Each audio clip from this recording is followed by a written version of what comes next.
This is Josh Miller, and welcome to this week's group coaching call lecture. This week, the topic is going to be advanced recovery techniques, and this is something that I have at this point 15 years of experience with. I've been accelerating injuries, uh, recovery, and improving rehabilitation protocols for about 15 years as a self-educated topic. Um, it should be a disclaimer here that these are my personal and um, individual opinions. They are based on research. Some of the research is um, applied in a way that would be an extrapolation of that research, but I don't always wait. Um, Sometimes, if you wait until everything's all dotted up, then somebody else is already ahead of you. So, um, with a combination of experiential education and advice from people who already had experiential education and checking that against research and seeing what made sense to apply over the years. I have an evolution that started off with a very advanced natural recovery protocol that was utilized after needing complete reconstruction of my right ankle. I slipped running into jump and dunk in a yard that had a basketball goal outside. I was a pretty big dude already. So my ankle twisted. And when it did, my tibia snapped in a 4-inch spiral fracture up it. It dislocated my ankle and it tore all the tendons and ligaments around the ankle. So tore my Achilles, tore everything. So they had to reattach my calf. They had to put everything back together. It was a complete reconstruction of it, and they had to put a plate and 6 screws in for the bone. And I was 6 weeks out from a powerlifting meet at the time, and my foot was back in the ER. It was just something that I couldn't believe had happened. I felt like I was, like every 18-year-old does, like I was invincible. Um, and I had put a lot of work into transforming from a pretty skinny little dude, little pudgy dude, um, to a, kind of scrawny dude, and then into a big dude, strong guy. And so it was pretty upsetting. I couldn't even believe it. I stood up off of the table in the emergency room and just stepped on it because they were like, I was like, you're telling me that there's no way that I can just get this like put back in place and go do the meet in 6 weeks, and they're like, absolutely, I do. And so I was like, I don't know, I want to get a second opinion, and I just tried to stand up and stepped on it, and it just folded. And so they were like, listen, sit down. This is broke enough that it could come through the skin. Because there was a big bulge. You can go find it on my Facebook if you're really interested. Um, but immediately my brain started going to what I needed to do to recover. And luckily the group that I was training in had a couple people that had been through the ringer and were relatively old lifters and had decades of experience training. So they'd already been through some stuff. And luckily, some of those guys were incredibly smart. One of them was a biomechanical engineer or biochemical engineer. And so they were able to, interpret the literature and talk about things that at the time, not even a lot of people in strength conditioning were talking about. And then on top of that, they were able to discern the good sources in that field too. So, I was reading the right things already. I had a great brain trust of people all over the state via a tribe powerlifting forum. So that was the original form of the team connection for tribe powerlifting. because there wasn't very many powerlifters then. So there was a couple people in a couple different spots through the state. You train with your little group most of the time, and then every now and then everybody would get together and meet up and train. And we would post our workouts and share information about the workouts. And so none of this information was directly shared with me in this context, um, aside from Buddy Nichols telling me the vitamin C part. He mentioned that he took 1 gram of vitamin C every 8 hours that he was awake. Um, so I went and looked into that, and that was a part of the healing protocol that I came up with. Other than that, this was stuff that I just came up with from being in the right place, to have the tools that I needed to find this information and to do the research that I needed to do properly and discern sources and read the scientific literature with competency, and understand how to take that and then apply it. Because at the time, a lot of the strength and conditioning field was taking studies from medical journals, taking studies from all kinds of other journals that would have a higher standard of how the study would be conducted than a lot of exercise science studies, especially at the time, had. Um, and I'm not saying that as like throwing shade at exercise scientists. I'm saying that as the budgets that exercise scientists would usually get from the universities just didn't allow them to do the same things that a lot of these other departments could do. And maybe they would find, or maybe they would find out that something occurred. But in order to figure out why, you would have to take some guesses, and you might not have been all the way right. Um, but if you could stimulate multiple parts of whatever hypothetical chain of events you thought was happening to facilitate progress, and then you saw more progress, like, and exponential progress, as in, the whole was greater than the sum of the parts, then you kind of knew that you were feeding one process. And you were guessing sometimes and whatnot. Um, could have also been that you were feeding two different processes and avoiding a common limiting factor, via the other process, or via only feeding one process. And that's where some of the guessing could have been a little bit wrong back then. But in the original formation of it, it was just a straight up shotgun method of, I'm going to do everything that I possibly can that is natural, because um, I was drug free. I didn't know anything about any of that kind of stuff.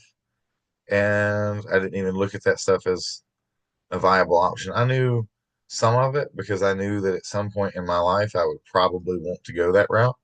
And so I had my, performed my very in depth senior project on it with like a 20+ page research paper and all that kind of stuff. But in terms of like real practical understanding of it, I didn't feel like I had a justified understanding of it for several years to come. So that wasn't something. Um, so I limited myself to just the natural stuff. Didn't even go down a rabbit hole that would take away time from executing on that. And it was just vitamins, herbs, proper nutrition, proper sleep, and a relentless rehab protocol. And that was pretty much it. And doing all those things with incredible robotic consistency. And that was it.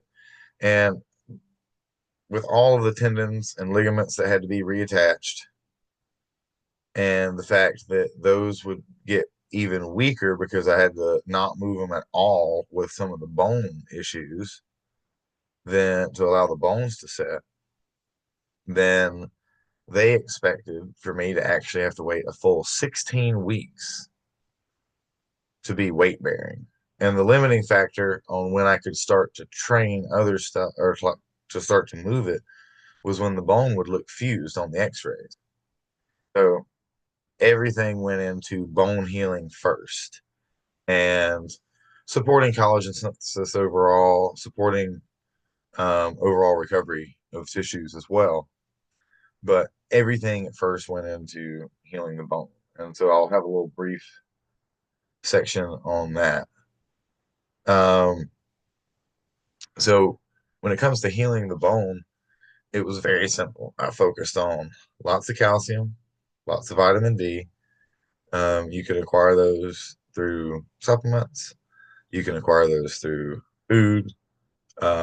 Personally, I enjoy milk quite a bit, so I just up my milk intake a good bit, and then only needed to add a little bit more calcium through, and I already had some multivitamins that I took. So I was aiming for about 2 grams of calcium a day, pretty high. 1 gram would also be sufficient, but aiming for two. Some people would even say up to three if you're having a lot of vitamin D with it. And this would be short term. Doing that for 2 to 6 weeks.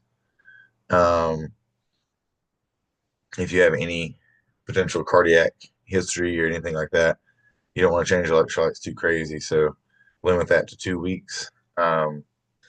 Then drop down as opposed to waiting a little bit longer. But having an additional 1 gram per day after that until everything's completely healed, it was a good move. Pairing with that, I've already mentioned the vitamin C that does multiple things. It's going to help with remodeling and collagen synthesis. And so you're going to end up with tissue healing faster. You're going to end up with tissue healing better. So keeping it simple with that. Vitamin D, you need the vitamin D to end up to utilize the calcium.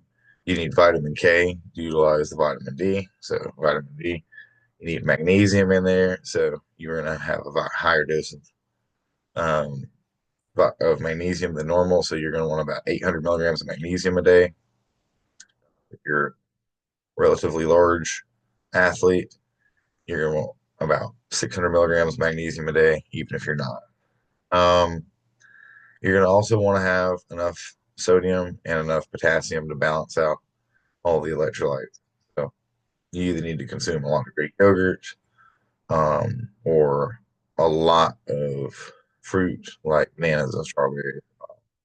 Take a potassium supplement as well, just to match up the amount of sodium, potassium, and magnesium and calcium. So that roughly you have the same amount of sodium and calcium combined that you're having of potassium. Um, so, um, as far as the amount of vitamin D and vitamin K, that can vary quite a bit. You should really, if you want to do this optimally, you get blood tests done. You just had an injury like that, you probably don't have time to do all that, depending on what system you're in and the resources and whatnot.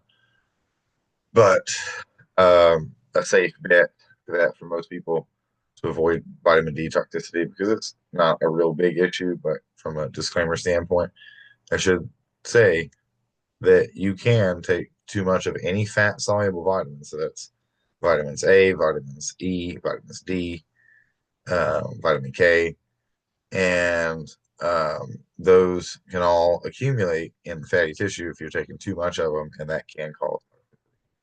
So, how much is too much is something that's debated. I'm not a doctor, so I'm not really going to discuss that too specifically, because what your blood levels are may even depend on what other blood values are and what you've got going on, what specific medical conditions you have, and what specific targets you need.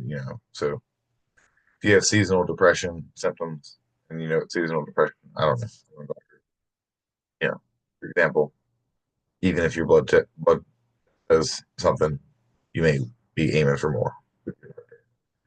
Or like myself, as an anecdotal thing, I have an autoimmune disorder called HS that affects my skin, and so we were aiming for a bit higher than normal vitamin D levels because they were a bit low, and I was having a continued response and a continued improvement in my skin and immune system as we pushed it a little bit higher. But for most people, a safe bet just for the duration that you're doing this would be 5,000 IUs a day anyway. You could also just take that as 35,000 IUs all at one day during the week. So it's a fat soluble vitamin, so it doesn't really matter if you take it once per week or if you take it every day, as long as you get the same dose per week. So if you forget a dose, you can always just take it the next day. Vitamin K, um, I think that would be about 400 IUs. I am doing this a bit off the top of my head there. Um, but you need the vitamin K to utilize the vitamin D properly. And a lot of people know that you need the vitamin D to utilize the calcium properly, but a lot of people do not know that you need the vitamin K to use the vitamin D. And that is becoming more common practice. You can often get those two combined too. So you can buy a vitamin D, vitamin K combo, and you don't really have to worry about it. And you don't have to take a separate pill.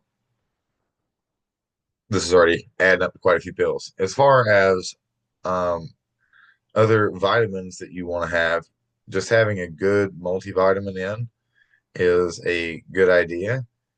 Um, I suggest if you're in America, I like the Twin Lab multivitamins. I really like the Vitamin Shop brand multivitamins too. The One A Day Women's for women and the One A Day Men's for men. Not One A Day brand, the One Daily. They also have like the Ultimate Gold for men's, and that one's a pretty solid one too if you want to take three pills instead of one. But it is a really good vitamin blend if you need a higher dose of some things, which is not a bad idea during this.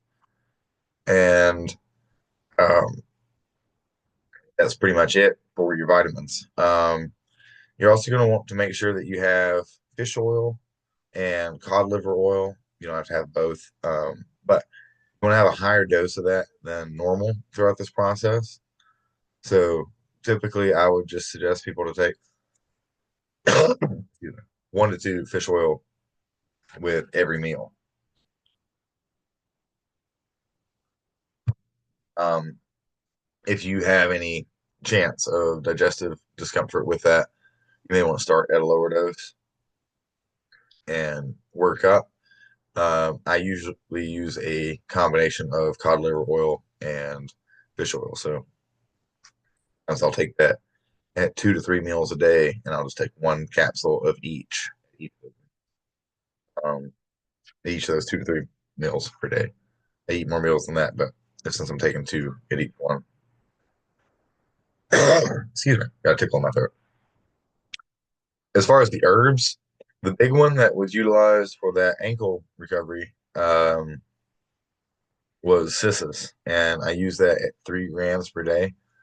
The literature is back and forth on that, but anecdotally, it worked well for me. At 6 weeks, I was cleared to walk, but I would not say that these supplements were the biggest part of that. I would say the biggest part of that is that I upped my protein intake from about zero point 0.8 to 1 gram per pound, all the way up to about 2 grams per pound. And I also increased my carbohydrate intake around workout times so that I could push recovery as hard as possible.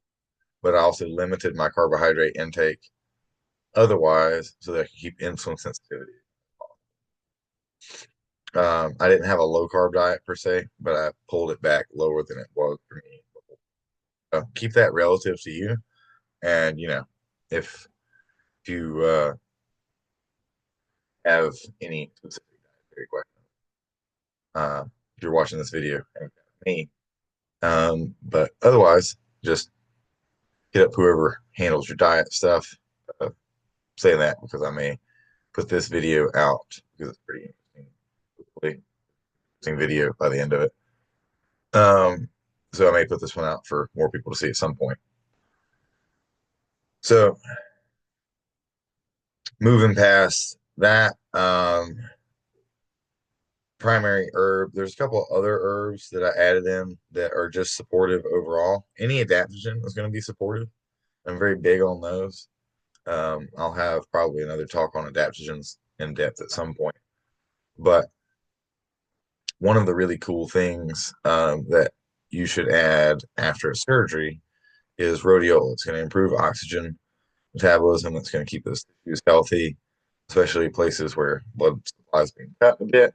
And so you want to make sure that everything is being, given healthy, oxygenated blood. And so you're doing some other stuff to try to stimulate blood flow to it, wiggling your toes, maybe stuff like that. But you want to make sure that's good oxygen, that good oxygen rich blood gets metabolized as well as it can, since the supply is a little bit limited, probably, right?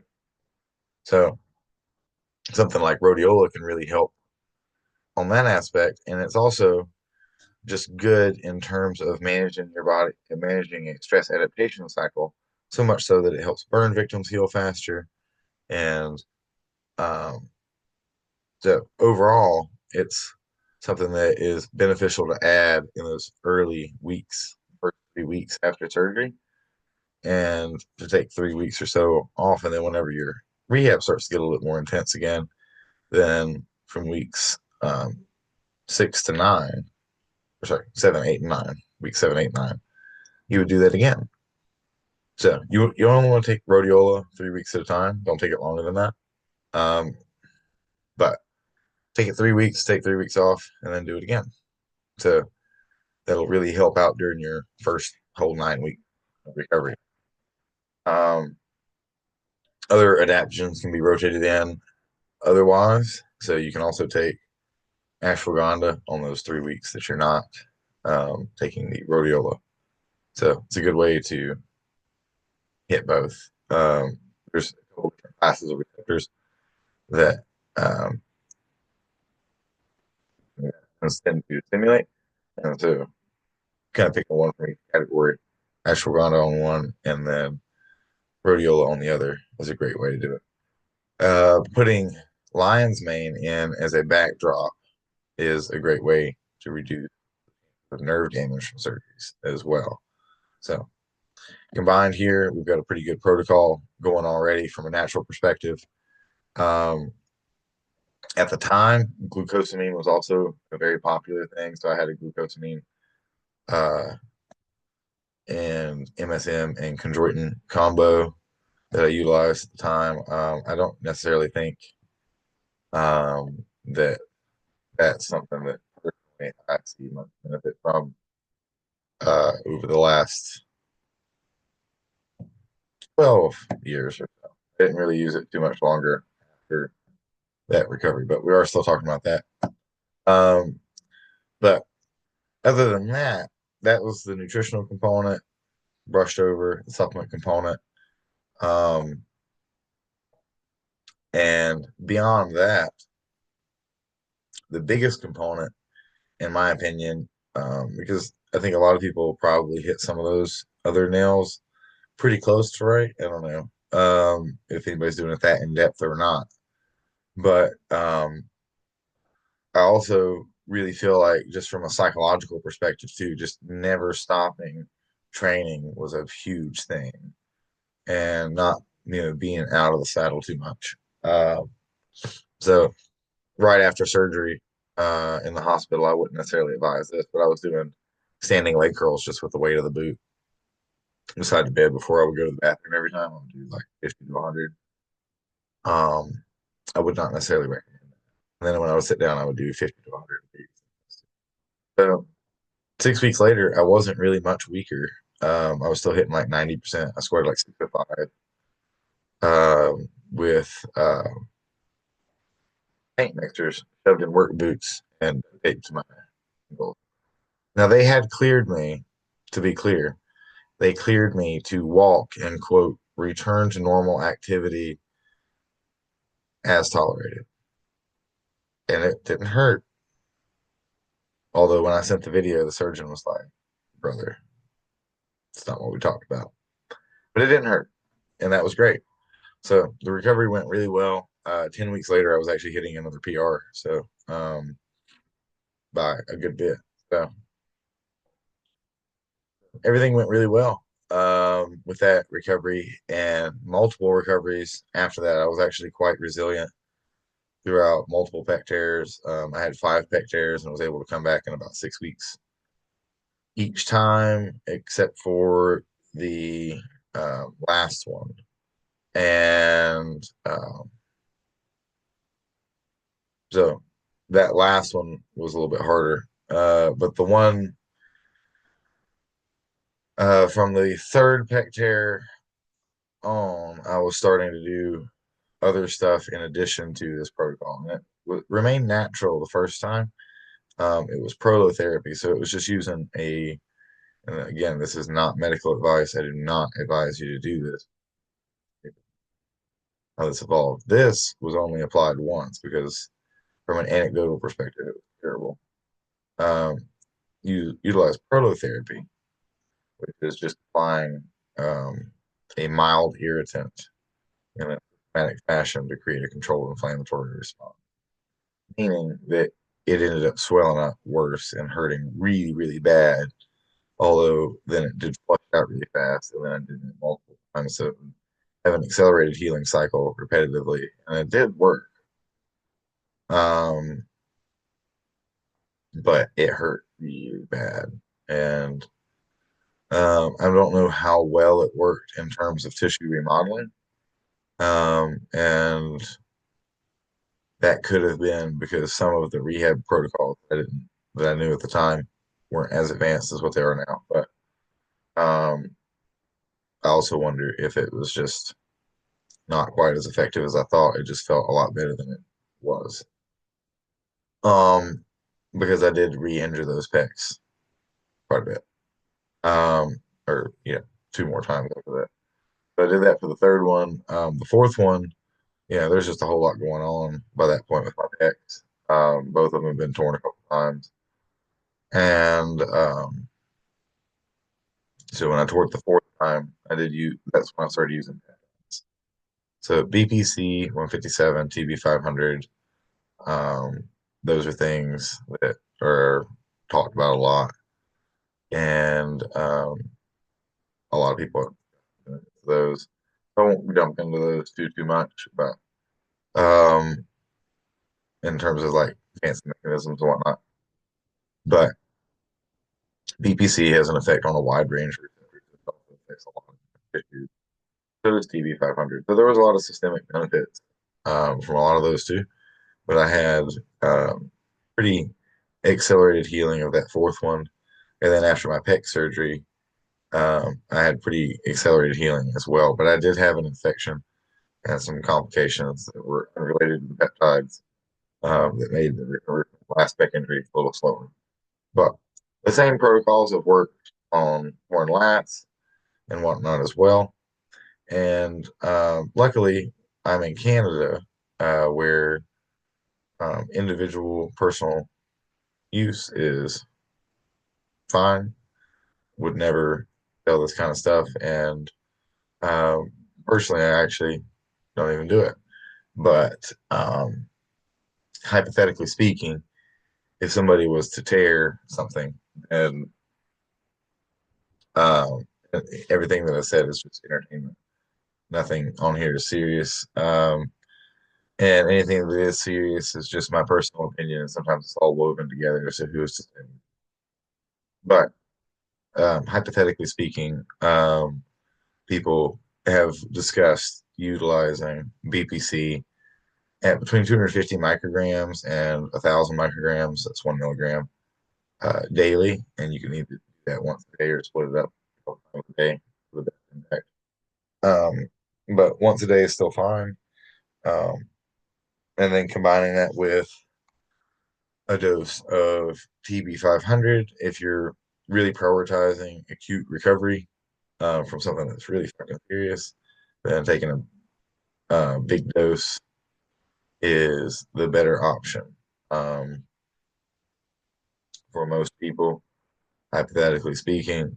Um, However, if you were to want to mitigate any potential side effects, although whether or not there are even in the literature, then taking a lower dose that is more localized would cause an accumulation of it more in the localized tissue, have less of the risks of finding other places that it could be doing problematic stuff. Because hypothetically speaking, if you already had some cancer cells, it could make that worse, and it can make the proliferation of it worse, and it can make it move around. So you don't really want that. But depending on which body of literature you look at, it may be protective for that, or it may exacerbate. So it's really a roll of the dice on what you think could happen there and which literature you can trust, or if you want to roll that dice. If you want to minimize the effect of rolling that dice, you could either omit that from the protocol entirely, or you could do that in a more localized area so that in a lower doses daily, so that the accumulation in the tissue is closer to the injury. It's still going to go systemic, but you're going to have it accumulate in. You could also, but the reason that you would want to take a big bolus dose, really big, like a life changing type of thing, anyway, is because it starts to work when you get like a certain cumulative dose, not when you have it trickling in. So putting that much in is the better way to get it here. That's a simple way to say that. GHK copper is a more recent addition that has been put in throughout the last couple little tweaks that I've had. And it is a really beneficial addition. It has neurological benefits as well, and it also doesn't have some of the same side effects um, that the TB500 would have. So it's also a useful um, addition. It works on completely different pathways. It's not an alternative per se.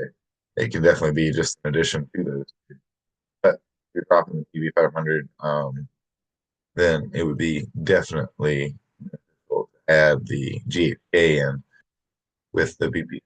Even if you are using the TB500, it's definitely beneficial as well. Improves the quality of the skin, and that was the original application for me. But it also improves collagen synthesis and is highly beneficial in synergy with the BPC for recovery of soft tissue injuries, whether that's tendons, ligaments, um, and other neurological disorders as well. Not tissue, but an aside. And again, these are all based off of anecdotal evidence. There is some research out there to support these extrapolations, but doctor purposes only. Um, However, these are things that are some of the more advanced protocols. Um, a lot of professional athletes use these protocols. A lot of high level bodybuilders, powerlifters utilize these protocols for recovery, and they actually get much more expansive than this. So it depends on the risk to reward ratio that you're willing to take. I personally have a lot of diabetes and stuff like that that runs in my family, so I'm very cautious with adding anything beyond that. But um, beyond that, people do add things like they would just straight up add human growth hormone too, because BBB is very synergistic with that, because they act on some of the same receptors, and growth hormone work even better. You're going to get a lot more benefit with that for recovery of soft tissue injuries, and that's one of the primary applications of growth hormone. Anyway, it's not really a performance enhancing drug as much as it is a physical maintenance type drug and durability type drug. And it does make you leaner and it does make you a little bit bigger, but not that much bigger, despite what the name suggests. It's more about recovering faster and keeping the joints able to keep up with the other tissue that, to be honest, if you're on growth hormone, you're probably on other performance enhancing drugs in most contexts. So keeping the connective tissue, keeping up with the other stuff is, and that's where some of those peptides come in from some of the populations. More of a protective and preventative application as well. But whenever we're looking at a recovery application with natural athletes, we've seen for years, we're just being honest about it, people that go to Europe to get some of their surgeries done, people that go to Thailand to get some of their surgeries done, that are professional athletes and whatnot. And then they hang out there for a couple months. Like sometimes there's different protocols are allowed and maybe even suggested there. And people will sometimes shop around for what countries allow certain things. So, this is not something that is new. This is something that is a little bit new to be happening on such, excuse me, new to be happening in such an elaborate, refined way, meaning that people have trialed and errored it over the years and really came up with good protocols for this type of thing. And I think that a lot of times people will either do like some of the like all go all in on the natural stuff, or they'll go all in on the other stuff and compensate for the natural stuff that way. Or they will, go all in on all that, but they won't really rehab hard. Going all in on all of it makes a big difference. Other things people might add if they don't want to add human growth hormone, or if they don't have a way to do that safely, whatever safely means, whether that's if you're in a country that doesn't allow that, or if you're, um, whatever it may be. There's other peptides that are growth hormone secretagogues, meaning that it makes you secrete growth hormone. They can be used for that. One of the popular oral ones people try to use so that they don't have to inject stuff is MK677, but you should be wary of using that for injury recovery. That's something I have used in the past, but it does cause your insulin sensitivity to go down a little bit and blood glucose to start trending up. So that's really not conducive to healing the way you want to heal. And especially right after surgery, you don't want your blood glucose going up. You have open wounds and whatnot like that.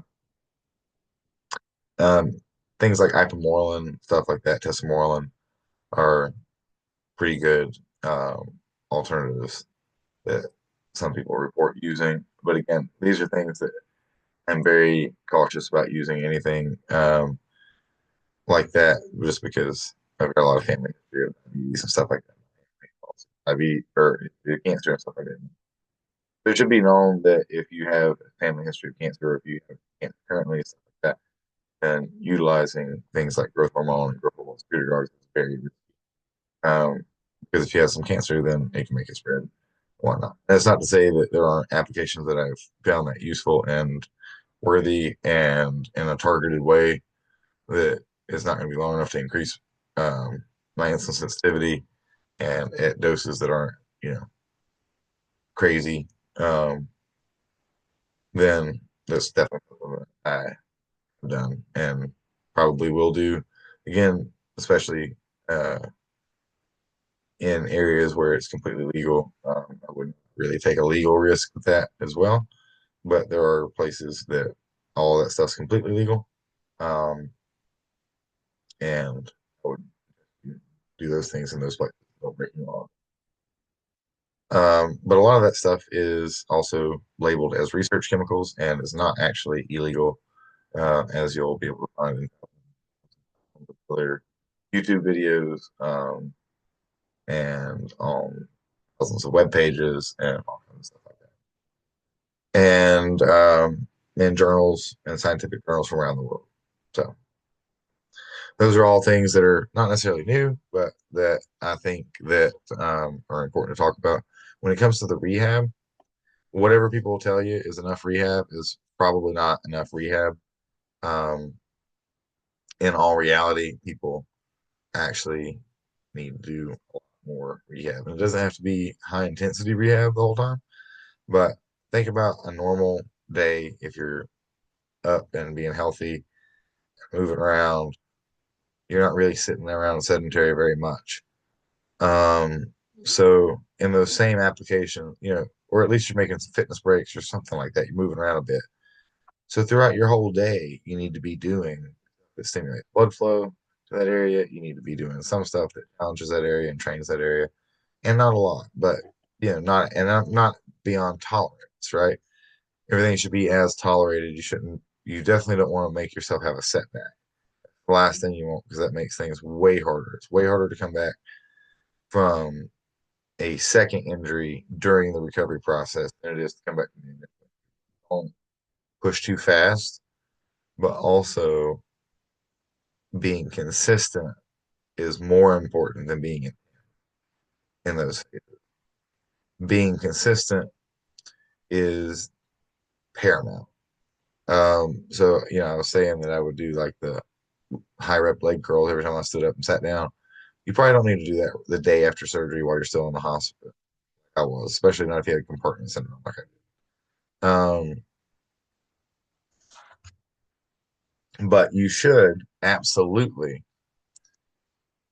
be training within a couple days. You can do upper body stuff if it's your ankle. You can do lower body stuff if it's and you know it depends on what you got going on, and it might not be a couple days, but always do what you can with what you have. If you focus on what you don't have, then you've lost time that could have been spent executing on what you do have.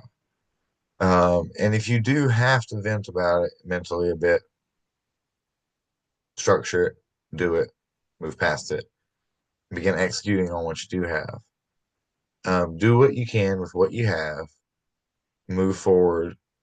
And it may be as simple as, wiggling your fingers or wiggling your toes and doing that consistently. Um, I would make sure that I wiggled my toes for, or whenever after my pec surgery, when I wasn't supposed to move my arm at all, but I could still move my fingers, I would just wiggle my fingers and I would do it different cadences. And I would do that for several hours a day um, to try to keep blood flowing to my hand, to just keep my arm strong because they didn't want me to move it at all. They wanted it immobilized for 2 weeks. And so I also had a pretty serious tear because I already had quite a bit of scar tissue from tears before on that last one. So, anyways, um, but when I say serious tear, it was tear at the myotendinous junction, kind of the hardest way to that. Kind of like sewing cardboard, wet cardboard to wet cardboard. And I've talked to some other people that have went through it, and that was pretty good explanation that their surgeons agreed with as well when they settled it. So it's a lot harder to make that heal than if you're just attaching the tendon back to the bone. So um, so they wanted it completely immobilized to let it start to heal before I moved it at all. So I sat there and wiggled my fingers just like I sat there and wiggled them. And so whatever it is, make sure that you're doing whatever you can with whatever you have. Don't waste any time on anything that's not moving you forward, especially whenever you're in that mindset. There's a huge psychological component to coming over or coming through injuries like that too. And keeping up psychological momentum is key.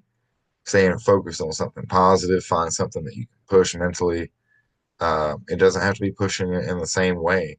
If you're a powerlifter and you used to go into a one rep max on something, you might not be able to go to a one rep max on even a leg press while your pecs, right after your pec's been repaired because you don't want to brace too hard. You might not want to go to a heavy safety squat bar squat even a couple weeks later, but you can probably do some safety squat bar squats a couple weeks later, just pretty light. So you just have to play things by ear. You have to listen to your body. You have to be smart, and you have to push as hard as you can, as consistently as you can, in as balanced of a way as you can, and train as normally as you can without going backward. So, but keep things normal. And if things are so far different, then you may need to have a different psychological outlet for a while, something that you can, kind of say that this has an expiration date on it, but for a while I'm going to do this fun little thing. So psychological momentum is key, not letting yourself get down, making use of time. Maybe you're going to learn a new skill during that time, maybe whatever it is. Maybe you can just focus on really bringing up a weakness while you're rehabbing this other thing so that when you get done and you put everything back together, you're a better lifter or you're a better athlete. So those are all important things. Whenever it comes, down to how much time you should be spending on training during that time, it should probably be more than normal because you're going to have a lot of stuff to do with rehab stuff and just spending that daily time, that consistent time, even if it's while you're reading a magazine, it can still count as training time if you're sitting there wiggling your toes.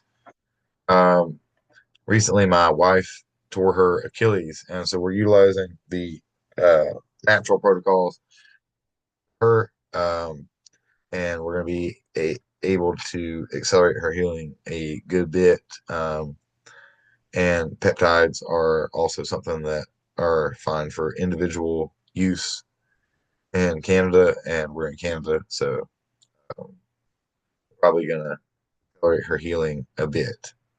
So we'll let you know how all that goes. Currently, she is 2 weeks out from her Achilles repair, and she is able to put her foot comfortably on the floor um, with the same, roughly same range of motion passively that she has into dorsiflexion with the other foot. That's pretty good. Her active range of motion is not quite the same, but to be fun to watch and to continue to make some notes here.